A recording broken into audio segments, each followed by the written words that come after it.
প্রিয় শিক্ষার্থীবৃন্দ, হিসাব বিজ্ঞান বিভাগ লক্ষ্মীপুর সরকারি কলেজ লক্ষ্মীপুর কর্তৃক আয়োজিত অনলাইন ক্লাসে তোমাদের স্বাগত জানাচ্ছি। আজকের অনলাইন ক্লাস পরিচালনায় আছি আমি পিটুল দাস, প্রভাষক, হিসাব বিজ্ঞান বিভাগ, লক্ষ্মীপুর সরকারি কলেজ, লক্ষ্মীপুর।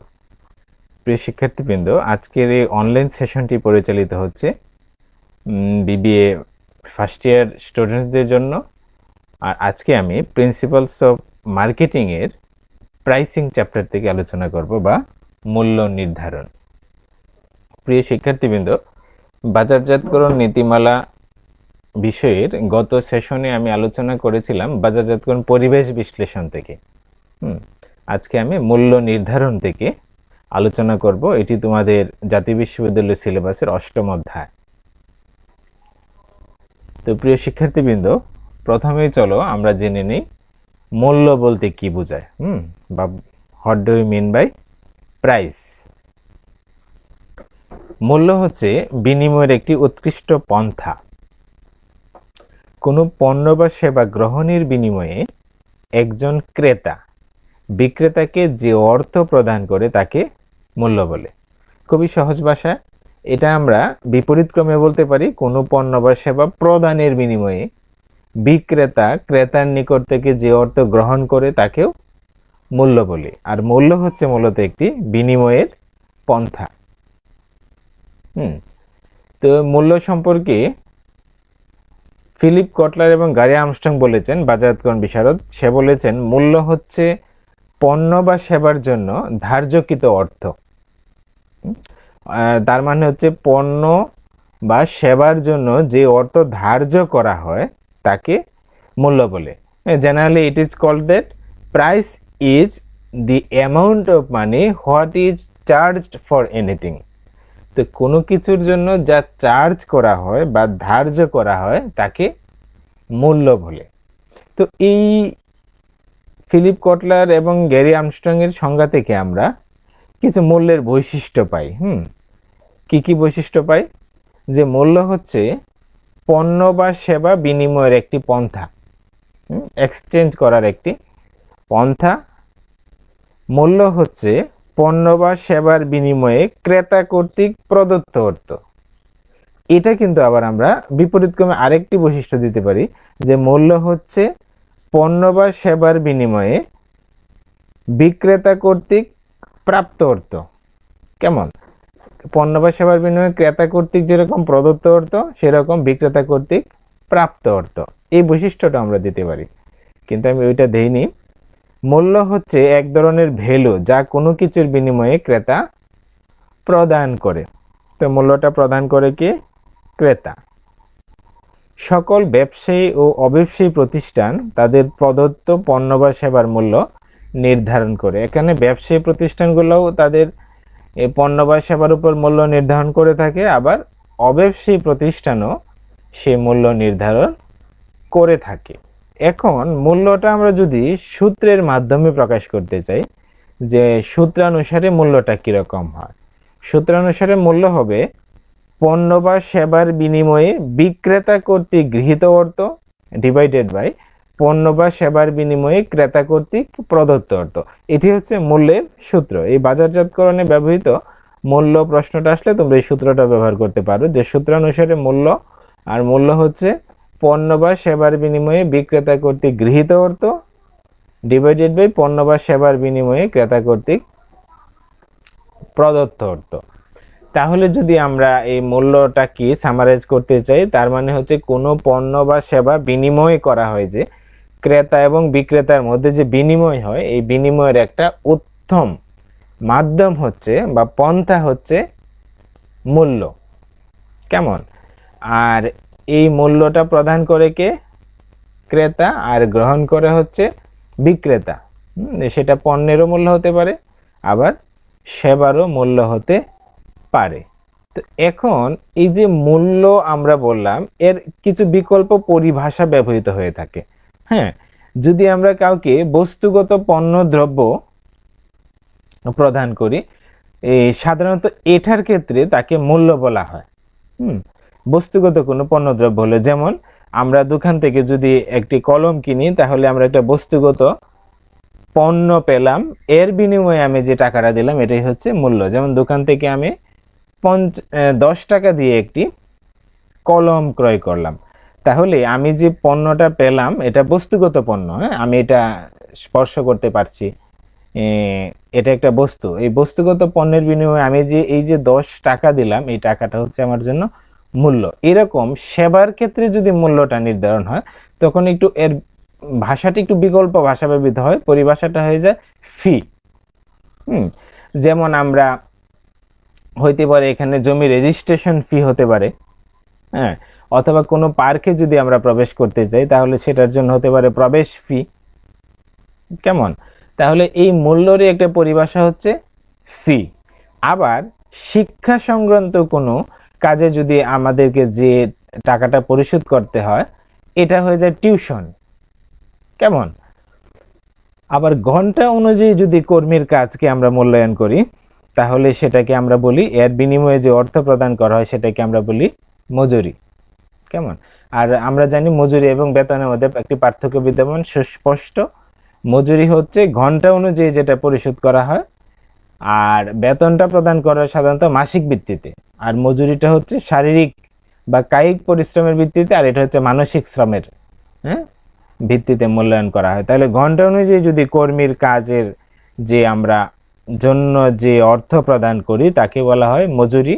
আর ব্যবস্থাপকের কাজ বা কোনো নির্বাহীর কাজকে আমরা বলি, কাজের যে চার্জ করা হয় তাকে বলা হয় বেতন। এইরকম ভাবে প্রতিষ্ঠানে যে বিক্রয় কর্মী আছে, বিক্রয় কর্মী যে বিক্রয় প্রচেষ্টা করে সে যদি অধিক বিক্রয় করতে পারে তাহলে তাকে একটি প্রণোদনা দেওয়া হয় যেটাকে বলা হয় কমিশন। তাহলে এখানে আমরা যে বিষয়টা দেখলাম, এই যে আমরা মূল্যটা পড়লাম, মূল্য চ্যাপ্টারে মূল্য নিয়ে আলোচনা করছি, এই মূল্যের ক্ষেত্রে কিন্তু কিছু বিকল্প পরিভাষা আছে। এক এক ক্ষেত্রে যখন বিনিময় হয় তখন এক একটা আইটেম বিনিময়ের ক্ষেত্রে এই মূল্যের নামটা কিন্তু একটু ভিন্ন হয়। মূল্যের নামটা ভিন্ন হয়।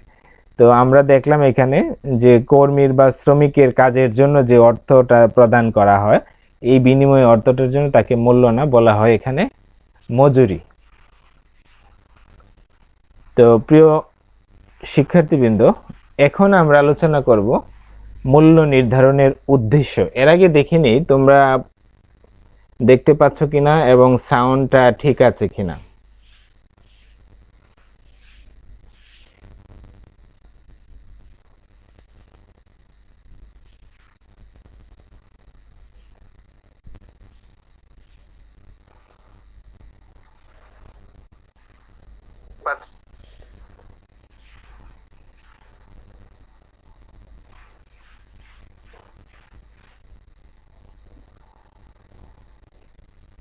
আচ্ছা, প্রকাশ সরকার লিখেছেন নমস্কার স্যার, শুভেচ্ছা নেবেন। হ্যাঁ প্রকাশ, নমস্কার।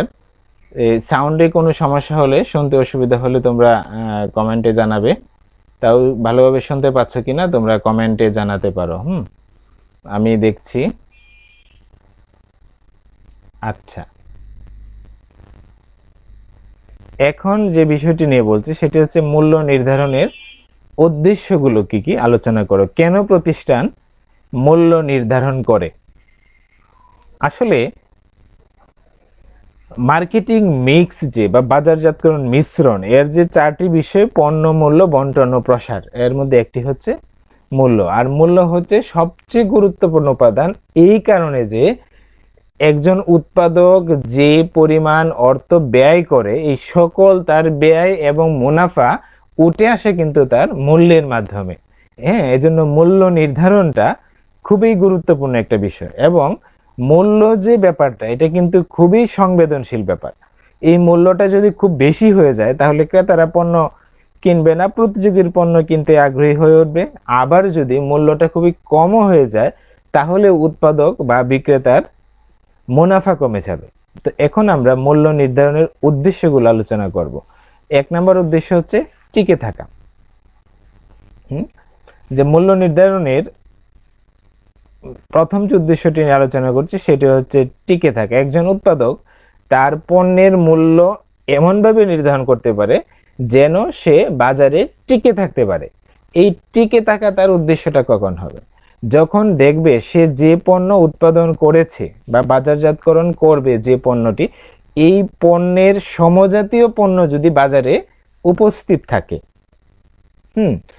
এবং বাজারে যদি তীব্র প্রতিযোগিতা বিদ্যমান থাকে। যেমন আমরা একটি কলম উৎপাদনকারী প্রতিষ্ঠানের কথা চিন্তা করতে পারি, যে কলম উৎপাদনকারী প্রতিষ্ঠান যদি লক্ষ্য করে যে তার সমজাতীয় পণ্য, সে যে জাতীয় কলম উৎপাদন করেছে সমজাতীয় পণ্য বাজারে বিদ্যমান আছে, এবং সে প্রতিযোগী অনেকগুলো প্রতিষ্ঠান আছে। হ্যাঁ, যেমন কলমের ক্ষেত্রে আমরা অনেক প্রতিষ্ঠান দেখতে পাই, যেমন মুনটেক্সের কলম আছে, ম্যাটাডোর কোম্পানির কলম আছে, ইকোনো আছে, এই টাইপের। তাহলে যদি প্রতিযোগিতার মাত্রাটা খুবই বেশি হয়, তাহলে প্রতিষ্ঠান মূল্য নির্ধারণের উদ্দেশ্যটা নির্ধারণ করে টিকে থাকার জন্য। সে এমন একটি মূল্য নির্ধারণ করে যেন সে বাজারে টিকে থাকতে পারে। তার মানে মূল্যটা খুব বেশি নির্ধারণ করবে না। বেশি যদি নির্ধারণ করে, তাহলে বাজারে প্রতিযোগী কোম্পানি থাকার কারণে সে বাজারে টিকতে পারবে না। আর যদি একেবারেই কম নির্ধারণ করে, তাও যে সমস্যাটা হবে, তার উৎপাদন ব্যয়টা উঠে আসবে না। এজন্য মূল্য নির্ধারণের উদ্দেশ্য, টিকে থাকা উদ্দেশ্যটা তার কখন হবে? যখন সে দেখতে পাবে বাজারে সমজাতীয় পণ্য আছে এবং বাজারে অনেকগুলো প্রতিযোগী কোম্পানি আছে, তখন সে মূল্যটা এমনভাবে নির্ধারণ করবে যেন সে শুধু বাজারে টিকে থাকতে পারে। মানে অধিক মুনাফা অর্জনে সে তখন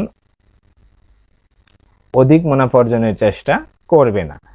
তো মূল্য নির্ধারণের আরেকটি উদ্দেশ্য যদি আমরা আলোচনা করি, সেটি হচ্ছে চলতি মুনাফা সর্বোচ্চকরণ। খুবই গুরুত্বপূর্ণ ব্যাপার।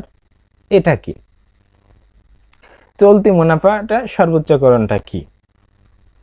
এখানে মূল্য নির্ধারণের আরেকটি উদ্দেশ্য হতে পারে চলতি মুনাফা সর্বোচ্চকরণের জন্য। এটা এই পয়েন্টটা দ্বারাই বোঝা যাচ্ছে যে যদি কোনো প্রতিষ্ঠান এরকম চিন্তা করে যে সে পণ্যটা বাজারে প্রথম ছাড়ার সাথে সাথেই, বাজারে ছাড়ার সাথে সাথে সে সর্বোচ্চ মুনাফাটা অর্জন করে নেবে, সে বাজারে বেশি দিন টিকে থাকার চিন্তা ভাবনা না করে যদি এরকম চিন্তা করে যে সে অধিক মুনাফা এখনই অর্জন করে নেবে, বাজারে ছাড়ার সাথে সাথেই সে অধিক মুনাফা একেবারে অর্জন করে নেবে, তখন তাকে বলবে চলতি মুনাফা সর্বোচ্চকরণ। আমি একটা উদাহরণ যদি দেই, তাহলে চলতি মুনাফা সর্বোচ্চকরণের একটা উত্তম উদাহরণ হতে পারে গ্রামীণ ফোন।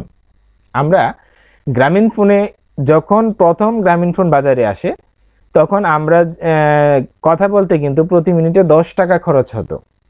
কেমন? এই যে প্রতি মিনিটে একটা উচ্চ মূল্য ধার্য করেছে গ্রামীণ ফোন, সে কিন্তু তার মূল্য নির্ধারণটার উদ্দেশ্যটা ছিল যে চলতি মুনাফাটা সে সর্বোচ্চকরণ করবে। মানে বাজারে আসার সাথে সাথেই সে মূল্য বাড়িয়ে দিবে, এতে করে তার চলতি মুনাফা বা কারেন্ট প্রফিটটা বেড়ে যাবে। আর এই চলতি মুনাফা সর্বোচ্চকরণটা কখন সম্ভব হবে? সবসময় সম্ভব হবে না। যখন বাজারে সমজাতীয় বা প্রতিযোগী কোম্পানি কম থাকবে বা থাকবে না। গ্রামীণ ফোন যখন বাজারে আসে, তখন প্রতি মিনিট কিন্তু আমরা দেখেছি 10 টাকা খরচ ছিল। প্রতি মিনিট কথা বলতে 10 টাকা খরচ হতো।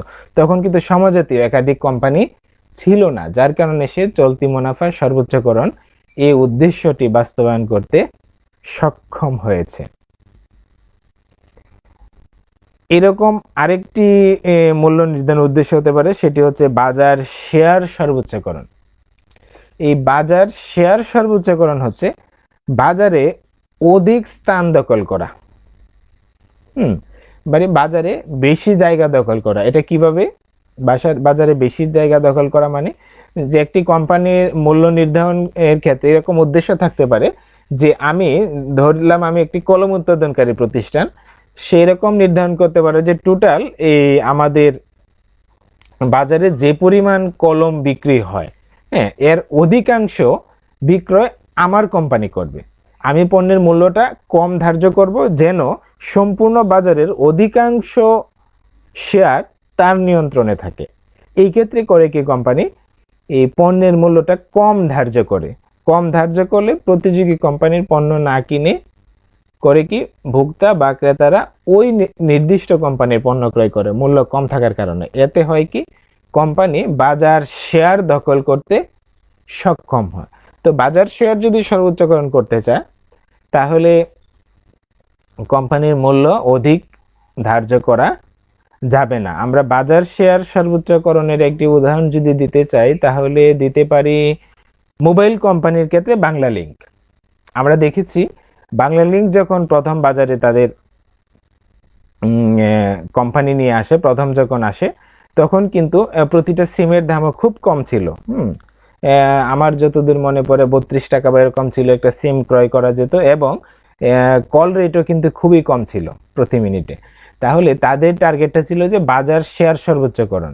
সে চলতি মুনাফার সর্বোচ্চকরণের দিকে গুরুত্ব না দিয়ে যে বাজারের বেশিরভাগ শেয়ার দখল করা, এই টার্গেটে কিন্তু কোম্পানি তার পণ্যের মূল্য ধার্য করেছে। আমরা বাংলা লিংকের উদাহরণটা এখানে দিতে পারি। কিন্তু এই বাংলা লিংক কোম্পানি কেন চলতি মুনাফার সর্বোচ্চকরণকে টার্গেট করেনি? কারণ বাংলা লিংক যখন বাজারে আসছে তখন কিন্তু প্রতিযোগী কোম্পানি ছিল, এই জন্য সে চলতি মুনাফা সর্বোচ্চকরণ এই উদ্দেশ্য অর্জন করতে পারেনি। সে বাজার শেয়ার সর্বোচ্চকরণের দিকে গুরুত্ব দিয়েছে। আরেকটি হচ্ছে বিনিয়োগ তুলে নেওয়া।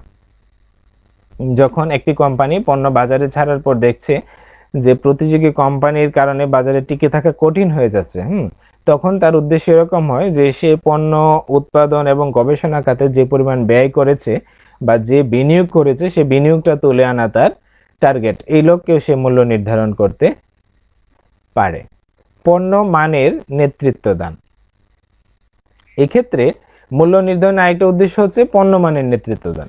তার মানে কোম্পানি চলতি মুনাফা সর্বোচ্চকরণ, বাজার শেয়ার সর্বোচ্চকরণ, বিনিয়োগ তুলে নেয় এরকম উদ্দেশ্য ছাড়াও কোম্পানির উদ্দেশ্য থাকতে পারে যে সে পণ্যের যে মান আছে বা স্ট্যান্ডার্ড, এই মানের দিক দিয়ে তার পণ্য সবচেয়ে উপরে থাকবে।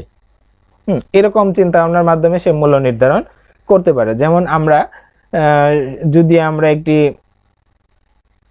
কলমের কথাই চিন্তা করি, বল পেন, তাহলে এই ক্ষেত্রে যদি কোম্পানি এরকম চিন্তা করে যে বাজারে বিদ্যমান যে কলমগুলো আছে সেগুলার দাম হচ্ছে এভারেজ 5 টাকা বা 10 টাকা, কোম্পানি কি করতে পারে এর মানটা আরেকটু উন্নত করে 15 টাকা মূল্য ধার্য করতে পারে। এক্ষেত্রে সে পণ্য মানের ক্ষেত্রে নেতৃত্ব দান করতে পারে। অথবা ওই দামের মধ্যে যত টাকা আছে, যেমন 10 টাকার মধ্যেই যে মানের কলম বাজারে বর্তমানে আছে তার চেয়ে আরো ভালো মানের পণ্য দেওয়ার জন্য কোম্পানি চেষ্টা করতে পারে। সে পণ্য মানের নেতৃত্ব দান দিতে পারে। এবং মূল্য নির্ধারণে আরো কিছু অন্যান্য উদ্দেশ্য আছে, থাকতে পারে কোম্পানির বিক্রয় বৃদ্ধির জন্য মূল্য নির্ধারণ করতে পারে। মূল্য নির্ধারণ যে শুধু নতুন পণ্যের ক্ষেত্রে হবে তা কিন্তু নয়, সেটি বিদ্যমান কোনো পণ্যের ক্ষেত্রে হতে পারে। কোম্পানি যখন দেখছে তার পণ্য প্রতিযোগী পণ্যের কাছে তার পণ্য বাজারে তেমন কাটছে না, তখন সে পুনর্মূল্যায়ন করতে পারে, বা পুনর্নির্ধারণ করতে পারে পণ্যের মূল্য। বিক্রয় বৃদ্ধির জন্য করতে পারে, কোম্পানি মুনাফা বৃদ্ধির জন্য করতে পারে। এই উদ্দেশ্যে কোম্পানি মূল্য নির্ধারণ করতে পারে। এই মূল্য নির্ধারণ বলতে শুধু নতুন পণ্য নয়, বিদ্যমান পণ্যের মূল্য নির্ধারণও হতে পারে। তাহলে মূল্য নির্ধারণের কি কি উদ্দেশ্যগুলো আমরা দেখতে পাচ্ছি? প্রথম উদ্দেশ্য হচ্ছে টিকে থাকার জন্য মূল্য নির্ধারণ করতে পারে।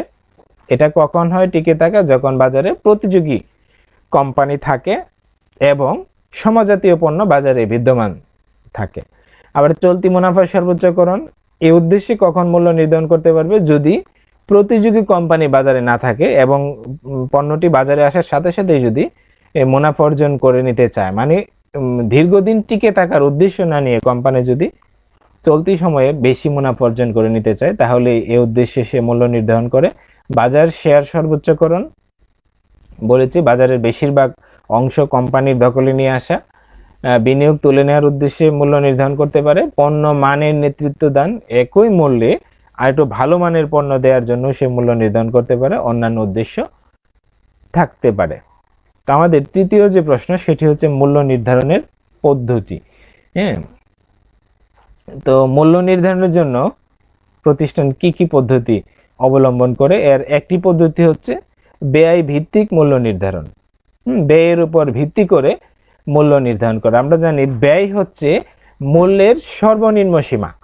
কোম্পানি যে মূল্য নির্ধারণ করবে এর সর্বনিম্ন সীমাটা হচ্ছে ব্যয়, কারণ ব্যয়ের নিচে সে মূল্য নির্ধারণ করতে পারে না। ব্যয়ের নিচে যদি মূল্য নির্ধারণ করে তার জন্য লোকসান হবে, আর ব্যয়ের সমপরিমাণ যদি মূল্য নির্ধারণ করে তাহলে তার লাভ হবে না, ক্ষতিও হবে না। তাহলে ব্যয়টা খুবই গুরুত্বপূর্ণ একটি বিষয়। ভ্যালু ভিত্তিক মূল্য নির্ধারণ, এখানে ব্যয়কে গুরুত্ব না দিয়ে ভ্যালুকে গুরুত্ব দেওয়া হয়েছে, যে পণ্য থেকে কি কি সুবিধা পাওয়া যাবে বা ভোক্তারা পণ্যটাকে কিভাবে দেখছে, পণ্যের মান, আকার, বৈশিষ্ট্য, ব্র্যান্ড, গুণাগুণ, এই বিষয়গুলো বিবেচনা করে মূল্য নির্ধারণ। আরেকটি হচ্ছে প্রতিযোগিতা ভিত্তিক মূল্য নির্ধারণ। তাহলে মূল্য নির্ধারণের তিনটি প্রধান পদ্ধতি আমরা আলোচনা করব। একটি হচ্ছে ব্যয় ভিত্তিক মূল্য নির্ধারণ, আরেকটি হচ্ছে ভ্যালু ভিত্তিক মূল্য নির্ধারণ, অপরটি হচ্ছে প্রতিযোগিতা ভিত্তিক মূল্য নির্ধারণ। এখন আমরা ব্যয় ভিত্তিক মূল্য নির্ধারণটা নিয়ে আলোচনা করব। ব্যয় ভিত্তিক মূল্য নির্ধারণে সাধারণত দুটি পদ্ধতি ব্যবহৃত হয়। যেমন একটি হচ্ছে ব্যয় যোগ বা মার্কআপ পদ্ধতিতে মূল্য নির্ধারণ। খুবই গুরুত্বপূর্ণ বিষয়। এই ব্যয় ভিত্তিক মূল্য নির্ধারণে এই পদ্ধতিটি ব্যবহৃত হয়। আরেকটি জনপ্রিয় পদ্ধতি আছে, আমরা দেখব পরে। ব্যয় যোগ বা মার্কআপ পদ্ধতিতে মূল্য নির্ধারণ পণ্যের ব্যয়ের সাথে নির্দিষ্ট পরিমাণ মুনাফা যোগ করে মূল্য নির্ধারণের পদ্ধতিকে ব্যয় যোগ বা মার্কআপ পদ্ধতিতে মূল্য নির্ধারণ বলে। এখানে সহজ ব্যাপার, এই আমাদের এখানে পয়েন্টটাতে বিষয়টা লেখা আছে ব্যয় যোগ পদ্ধতিতে মূল্য নির্ধারণ, তার মানে ব্যয়ের সাথে যোগ হবে। এখন ব্যয়ের সাথে কি যোগ করে মূল্য নির্ধারণ করবে কোনো কিছুর? অবশ্যই ব্যয়ের সাথে মুনাফা যোগ করে মূল্য নির্ধারণ করবে। তাহলে ব্যয়যোগ পদ্ধতিতে মূল্য নির্ধারণ করার ক্ষেত্রে পণ্যের যে মোট ব্যয় আছে, ব্যয়ের সাথে নির্দিষ্ট পরিমাণ মুনাফা যোগ করে মূল্য নির্ধারণ করা হয়। আমরা একটি উদাহরণের সাহায্যে এই বিষয়টি ব্যাখ্যা করতে পারি।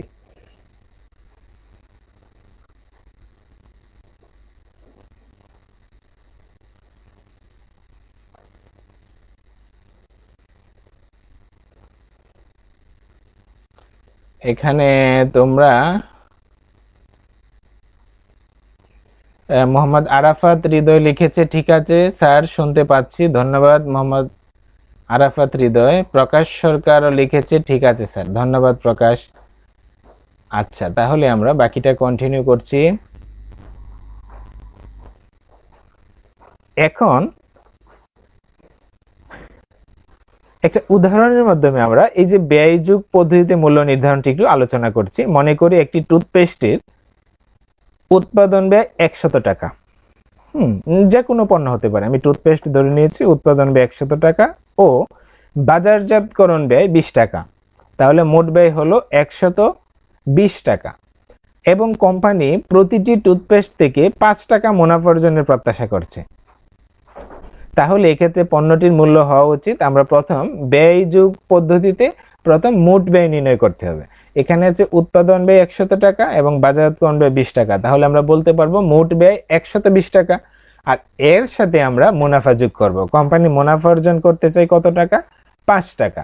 তো 5 টাকা যোগ করলে তাহলে পণ্যটির মূল্য হওয়া উচিত 125 টাকা। খুব সহজ বিষয়। ব্যয়যোগ মুনাফা পদ্ধতিতে পরিবর্তনশীল ব্যয়, স্থায়ী ব্যয় ও প্রত্যাশিত বিক্রয় বিচার বিশ্লেষণ করে মূল্য নির্ধারণ করা হয়ে থাকে। এরূপ মূল্য নির্ধারণের পদ্ধতিকে আবার এই যে আমরা বলেছি মার্কআপ পদ্ধতিতে মূল্য নির্ধারণও বলা হয়ে থাকে। আমরা উদাহরণের সাহায্যে বিষয়টি দেখানো হলো। এই যে ব্যয়যোগ পদ্ধতি, এই ব্যয়ের ধরন একটু আলোচনা করি। আমরা জানি আচরণের ভিত্তিতে ব্যয় কিন্তু 3 প্রকার। একটি হচ্ছে স্থায়ী ব্যয়, একটি হচ্ছে পরিবর্তনশীল ব্যয়, অন্যটি হচ্ছে আধা পরিবর্তনশীল ব্যয়। এই আধা পরিবর্তনশীল ব্যয় আবার 2 ভাগে বিভক্ত। আধা পরিবর্তনশীলের মধ্যে কিছু অংশ স্থায়ী এবং কিছু অংশ পরিবর্তনশীল। তাহলে যদি আমরা আধা পরিবর্তনশীল ব্যয়কে স্থায়ী এবং পরিবর্তনশীলে ভাগ করে নিই, তাহলে কিন্তু দুটি ব্যয় থাকে, একটি হচ্ছে পরিবর্তনশীল ব্যয়, অন্যটি হচ্ছে স্থায়ী ব্যয়। এখন দেখি আমরা আবার ধরে নিই পরিবর্তনশীল ব্যয় 20 টাকা, স্থায়ী ব্যয় যদি কোনো প্রতিষ্ঠানে 5 লক্ষ টাকা হয়, প্রত্যাশিত বিক্রয় যদি 50,000 একক হয়, তাহলে একক প্রতি উৎপাদন ব্যয়টা কত হবে? আমরা উদাহরণের সাহায্যে বিশ্লেষণ করছি। ধরি পরিবর্তনশীল ব্যয় 20 টাকা, স্থায়ী ব্যয় 5 লক্ষ টাকা এবং প্রত্যাশিত বিক্রয় 50,000 একক। একক প্রতি উৎপাদন ব্যয় হবে, আমরা জানি একক প্রতি উৎপাদন ব্যয়ের মধ্যে দুটি ব্যয় আসবে, একটি হচ্ছে পরিবর্তনশীল ব্যয়, অন্যটি হচ্ছে স্থায়ী ব্যয়। তো আমরা লিখলাম পরিবর্তনশীল ব্যয় যোগ পরিবর্তনশীল ব্যয় দেওয়া আছে 20 টাকা, এর সাথে যোগ করব স্থায়ী ব্যয়। স্থায়ী ব্যয় দেওয়া আছে 5 লক্ষ টাকা, কিন্তু মনে রাখতে হবে পরিবর্তনশীল ব্যয় যেটা দেওয়া আছে সেটি একক প্রতি, আর স্থায়ী ব্যয়টা দেওয়া আছে মোট। কেমন? তো এই মোট স্থায়ী ব্যয়কে আমরা একক প্রতি স্থায়ী ব্যয় নির্ণয় করব। তাহলে মোট স্থায়ী ব্যয়কে মোট একক দিয়ে বা বিক্রয়ের পরিমাণ দিয়ে আমরা ভাগ দিব। এজন্য লিখব সমান পরিবর্তনশীল ব্যয় দেওয়া আছে 20 টাকা যোগ মোট স্থায়ী ব্যয় আছে 5 লক্ষ টাকা আর বিক্রয়ের পরিমাণ আছে 50,000। 20 টাকা আর 5 লক্ষকে 50,000 দিয়ে ভাগ দিলে আসে 10 টাকা, তাহলে আসে 30 টাকা। একক প্রতি উৎপাদন ব্যয় আমরা পেলাম 30 টাকা। একটা বিষয় খেয়াল করো, এখানে কিন্তু পরিবর্তনশীল ব্যয়কে আমরা একক প্রতি ধরেছি, কিন্তু আমাদের এই প্রশ্নে কিন্তু একদম ক্লিয়ারলি বলা নেই যে একক প্রতি পরিবর্তনশীল ব্যয়। না থাকলেও তোমাকে বুঝতে হবে পরিবর্তনশীল ব্যয়টি যতক্ষণ না মোট লেখা থাকবে ততক্ষণ বুঝতে হবে এটি একক প্রতি, আর স্থায়ী ব্যয়টি একক প্রতি লেখা না থাকলে এটাকে বুঝতে হবে এটি স্থায়ী, কারণ স্থায়ী ব্যয় মোট টাকাটা থাকবে, আর যদি একক প্রতি থাকে তাহলে স্পষ্টভাবে একক প্রতি লেখা থাকবে। কেমন? আর পরিবর্তনশীল ব্যয় যদি মোট থাকে তাহলে মোট কথাটা লেখা থাকবে, না থাকলে এটাকে একক প্রতি ধরতে হবে, এটাকে মোটই ধরতে হবে। তোমরা একটু খেয়াল করে নিও। তাহলে একক প্রতি উৎপাদন ব্যয় হচ্ছে 30 টাকা, তাহলে 30 টাকা অবশ্যই মূল্য হবে না, এর সাথে আমরা কি যোগ করব? মুনাফা যোগ করব। এখানে একক প্রতি উৎপাদন ব্যয় 30 টাকা। কোম্পানি যদি বিক্রয়ের উপর 25% মুনাফা অর্জন করতে চায় তাহলে একক প্রতি বিক্রয় মূল্য কত হবে? কেমন?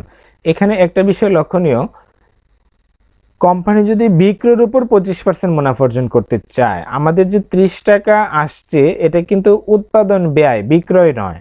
কেমন? তো বিক্রয়ের উপর 25% মুনাফা, তাহলে 30-এর উপর 25% আমরা প্রয়োগ করতে পারবো না, কারণ হচ্ছে 30 হচ্ছে ব্যয় আর সে মুনাফা করেছে বিক্রয়ের উপর। তাহলে আমরা বিক্রয় মূল্যটা কিভাবে নির্ণয় করব?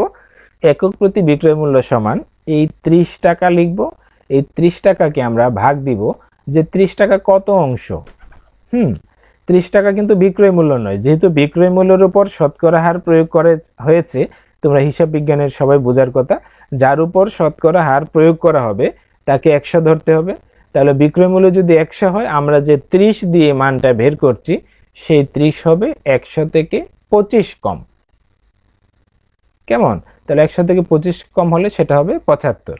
তো আমরা সূত্রের মাধ্যমে লিখতে পারি একক প্রতি বিক্রয় মূল্য সমান, উপরে লিখলাম একক প্রতি উৎপাদন ব্যয় ভাগ 1, এখানে মাইনাস হবে, এটি ফন্টের সমস্যার কারণে আসেনি, 1 বিয়োগ বিক্রয়ের উপর প্রত্যাশিত মুনাফা।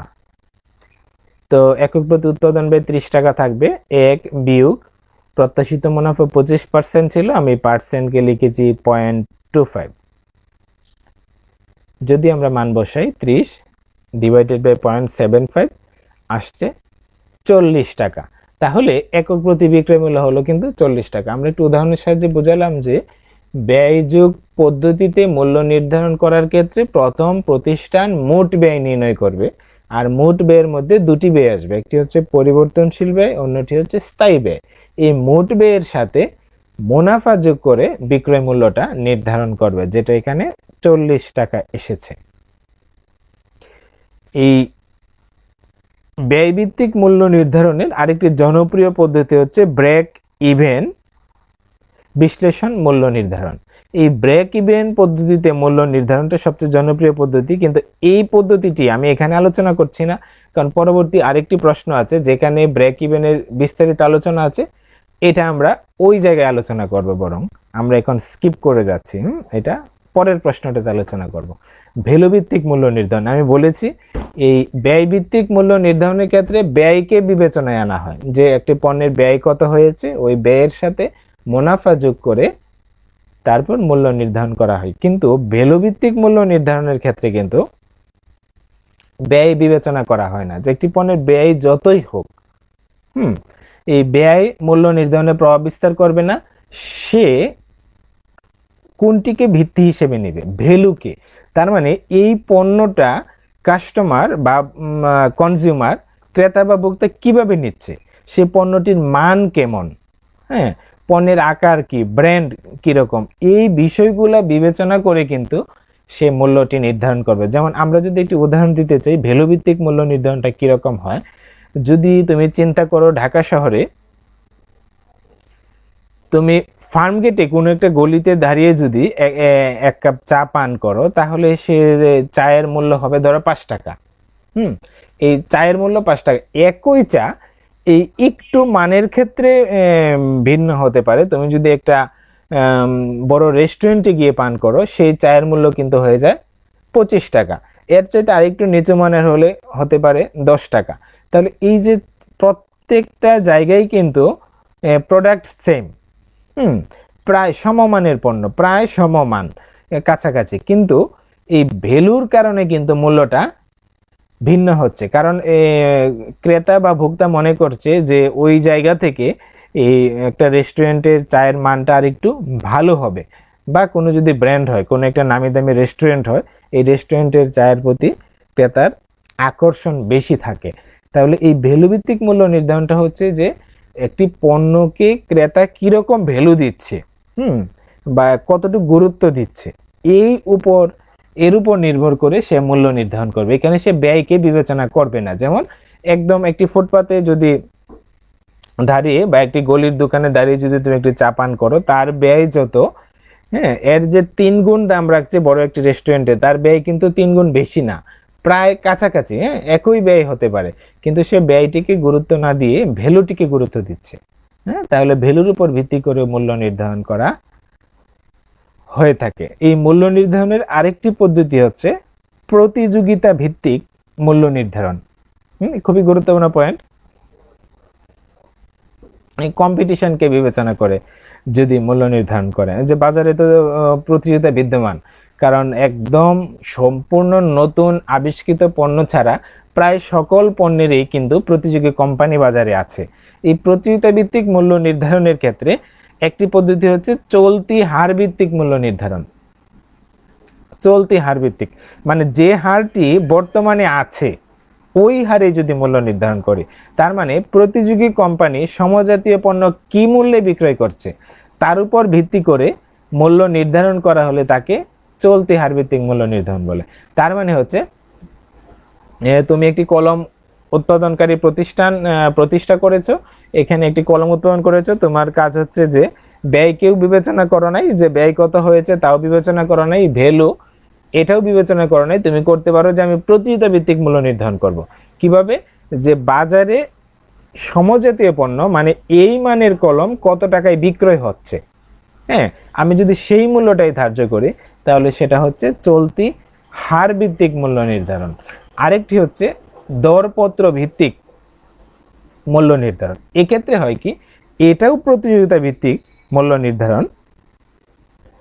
তোমরা টেন্ডারের সাথে পরিচিত আছো, আমি মূল বিষয়টা শুধু বলছি। এটাও কিন্তু প্রতিযোগিতা ভিত্তিক মূল্য নির্ধারণের একটি ধরন, যে এটাও প্রতিযোগিতা বিবেচনা করা হয়। বাজারে যে মূল্যটি আছে কোনো একটি প্রতিষ্ঠান এই মূল্যই ধার্য করতে পারে, কিন্তু সে কৌশলে পণ্যের ব্যয়টি হ্রাস করে নিতে পারে। এটা কিভাবে সম্ভব?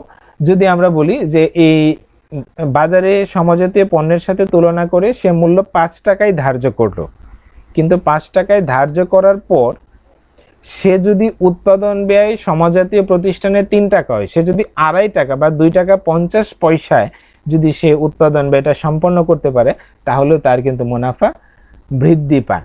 তাহলে এটা হলো ব্যয় সংকোচনের মাধ্যমে প্রতিযোগিতা বিবেচনা করে মূল্য নির্ধারণ। তাহলে প্রিয় শিক্ষার্থীবৃন্দ, আমরা যে মূল্য নির্ধারণের পদ্ধতি নিয়ে আলোচনা করছি, পদ্ধতিকে আমরা প্রধানত 3টি ভাগে ভাগ করেছি। একটি হচ্ছে ব্যয় ভিত্তিক মূল্য নির্ধারণ, আরেকটি হচ্ছে ভ্যালু ভিত্তিক মূল্য নির্ধারণ, এবং অপরটি হচ্ছে প্রতিযোগিতা ভিত্তিক মূল্য নির্ধারণ। আর ব্যয় ভিত্তিক মূল্য নির্ধারণে 2 ভাবে মূল্য নির্ধারণ করা যায়। একটা হচ্ছে ব্যয় যোগ মুনাফা পদ্ধতি, যাকে মার্কআপ পদ্ধতি বলা হয়। অপরটি হচ্ছে সমচ্ছেদ বিন্দু বিশ্লেষণ, যেটি আমরা পরবর্তী প্রশ্নে আলোচনা করব। আর ভ্যালু ভিত্তিক মূল্য নির্ধারণ আমরা বললাম এখানে ব্যয়কে বিবেচনা করা হয় না, ভ্যালুকে বিবেচনা করা হয়, ক্রেতা পণ্যটি কিভাবে দেখছে তা অনুযায়ী। আর প্রতিযোগিতা ভিত্তিক মূল্য নির্ধারণ আবার দুই রকম হতে পারে, একটি চলতি হার ভিত্তিক, অন্যটি দরপত্র ভিত্তিক। তো প্রিয় শিক্ষার্থীবৃন্দ, এই যে আমরা ব্রেক ইভেন বা সমচ্ছেদ বিন্দু যেটা আগে স্কিপ করে এসেছি, এটা নিয়ে আমরা আলোচনা করব। তোমরা এই বিষয়টির সাথে সবাই পরিচিত আমি আশা করি, ইন্টারমিডিয়েটেও তোমরা পড়েছো। সমচ্ছেদ বিন্দু কি? সমচ্ছেদ বিন্দু বলতে ওই বিন্দুকে বোঝাবে যে বিন্দুতে মোট আয় এবং মোট ব্যয় সমান, অর্থাৎ আয় এবং ব্যয় সমান হলে কোম্পানির লাভ অথবা লোকসান কোনোটিই হবে না। যে বিন্দুতে মুনাফার পরিমাণ শূন্য হয় সে বিন্দুকে সমচ্ছেদ বিন্দু বলে। তোমরা জানো আয় এবং ব্যয় যদি সমান হয় তাহলে কোনো মুনাফা হবে না, আবার কোনো ক্ষতিও হবে না। যেমন একটি প্রতিষ্ঠানে মোট আয় 1 লক্ষ টাকা, মোট ব্যয়ও 1 লক্ষ টাকা, তাহলে কোনো লাভ নেই তার, আবার কোনো ক্ষতিও নেই। অর্থাৎ ব্রেক ইভেন বিন্দু হচ্ছে এমন একটি বিন্দু যেখানে কোম্পানির আয় ও ব্যয় সমান। আরেকটু যদি এই যে আমরা বিন্দু ধারা বললাম, এটি হচ্ছে ফর্মাল ডেফিনেশন, কিন্তু আমরা যদি একটু ক্লিয়ার করতে চাই তাহলে আমরা বলতে পারি যে যে পরিমাণ পণ্য উৎপাদন এবং বিক্রয় করলে একটি প্রতিষ্ঠানের মোট আয় এবং মোট ব্যয় সমান হবে তাকেই সমচ্ছেদ বিন্দু বলা হবে। তাহলে যে পরিমাণ পণ্যটা বিক্রয় করলে আয় এবং ব্যয় সমান হবে, অর্থাৎ লাভও হবে না ক্ষতিও হবে না, তাকে বলা হবে সমচ্ছেদ বিন্দু বা ব্রেক ইভেন পয়েন্ট। এই ব্রেক ইভেন পয়েন্ট সম্পর্কে স্টিভেন জে স্কিনার বলেন, ব্রেক ইভেন বিন্দু হচ্ছে এমন একটি বিন্দু যেখানে একটি পণ্যের তৈরির ব্যয় ওই পণ্যের বিক্রয়লব্ধ আয়ের সমান। একই বিষয় এখানে পণ্যের উৎপাদন ব্যয়ের জায়গায় তিনি বলেছেন যে তৈরির ব্যয় ওই পণ্যের বিক্রয়লব্ধ আয়ের সমান, তার মানে আয় এবং ব্যয় সমান। তো এই ব্রেক ইভেন সম্পর্কে আমরা কিছু বৈশিষ্ট্য পাই। বৈশিষ্ট্যগুলো হচ্ছে প্রথমত ব্রেক ইভেন বিন্দুতে কোম্পানির আয় ও ব্যয় সমান, এখানে আছে বলা আছে, এটাই মূল বিষয়। ব্রেক ইভেন বিন্দুর নিচে বিক্রয় করলে কোম্পানির লোকসান মুখোমুখি হয়, খুব সহজ, এখানে একটি একার হবে। ব্রেক ইভেন বিন্দুর যদি নিচে বিক্রয় করে কোম্পানির লোকসান হবে, তার মানে এর উপরে বিক্রয় করলে কোম্পানির লাভ হবে, আমরা বলতে পারবো। ব্রেক ইভেন বিন্দুর অধিক বিক্রয় করলে কোম্পানি লাভবান হয়। ব্রেক ইভেন বিন্দু ব্যয় ভিত্তিক মূল্য নির্ধারণের একটি জনপ্রিয় পদ্ধতি। এই যে আমরা ব্যয় ভিত্তিক মূল্য নির্ধারণ পড়ছিলাম আগে, এর একটি জনপ্রিয় পদ্ধতি হচ্ছে ব্রেক ইভেন বিন্দু। এটি নিয়ে আমরা এখন আলোচনা করব। মূল্য নির্ধারণের পদ্ধতি হিসেবে সমচ্ছেদ বিন্দু বিশ্লেষণ।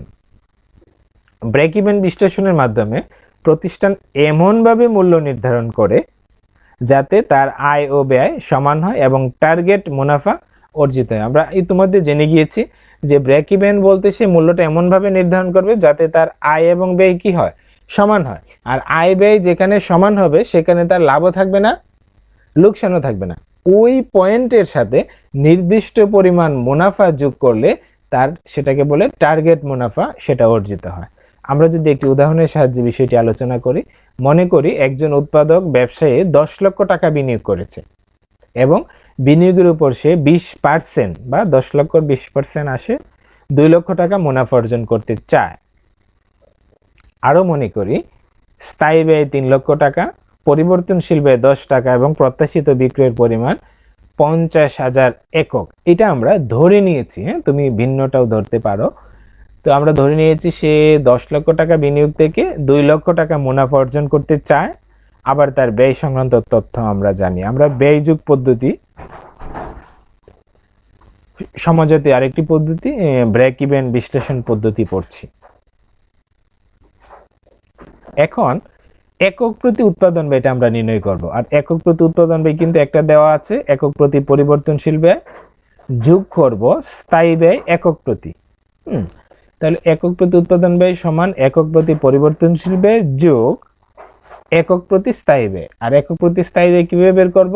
মোট স্থায়ী ব্যয়কে মোট একক দিয়ে ভাগ দিব, তো মান বসাবো। একক প্রতি পরিবর্তনশীল ব্যয় আছে 10 টাকা, স্থায়ী ব্যয় আছে 3 লক্ষ টাকা, আর পরিমাণ আছে 50,000 একক।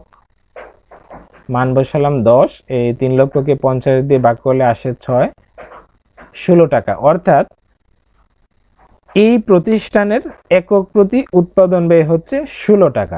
এখন আমরা একক প্রতি বিক্রয় মূল্য বের করব। একক প্রতি বিক্রয় মূল্য কিভাবে হবে? টার্গেট মুনাফা ভিত্তিক বিক্রয় মূল্য। তার টার্গেট হচ্ছে সে 20% মুনাফা করবে। কার উপর? তার বিনিয়োগের উপর। বিনিয়োগ ছিল 10 লক্ষ, এর 20% আসে 2 লক্ষ। তো আমরা একক প্রতি উৎপাদন ব্যয় লিখবো 16 টাকা, যোগ করব আমরা টার্গেট মুনাফা। মুনাফা ছিল 2 লাখ, কিন্তু আমরা একক প্রতিতে নিয়ে আসবো। তাহলে 2 লক্ষ মুনাফাকে আমরা মোট বিক্রয় একক দিয়ে ভাগ দিব 50,000। তো 16 টাকা যোগ হয়, এটা ভাগ করলে 4 টাকা আসে, তাহলে বিক্রয় মূল্য হয়ে গেল 20 টাকা। কেমন? এখন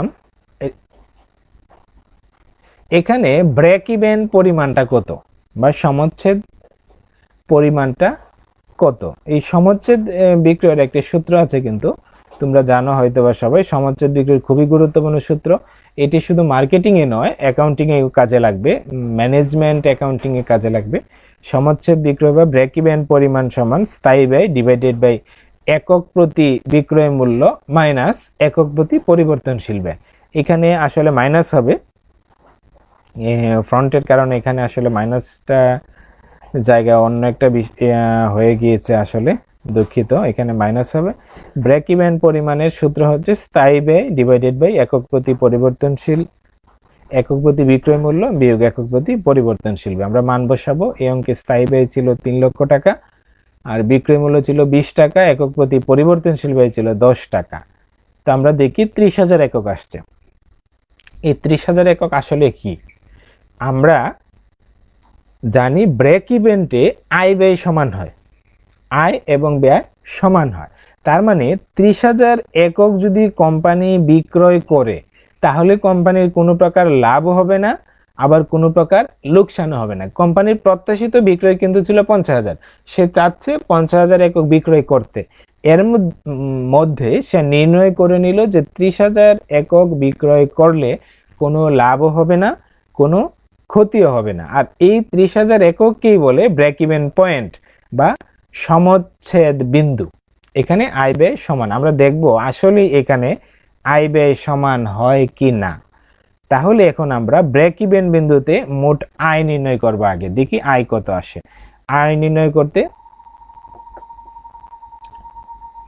একক প্রতি বিক্রয় মূল্য ইনটু বিক্রয় একক। তো একক প্রতি বিক্রয় মূল্য হচ্ছে 20 টাকা আর মোট বিক্রয় একক হচ্ছে 30,000 একক। এটাকে আমরা গুণ দিব, একক প্রতি বিক্রয় মূল্যকে বিক্রয় একক দিয়ে গুণ দিব। তো 20 টাকাকে যদি 30,000 একক দিয়ে গুণ দিই, তাহলে আমাদের আসে 6 লক্ষ টাকা। কেমন? তাহলে মোট আয় হলো 6 লক্ষ টাকা। এখন আমরা আবার পরীক্ষা করে দেখব ওই 30,000 এককে মোট ব্যয় কি 6 লক্ষ টাকা হয় কিনা।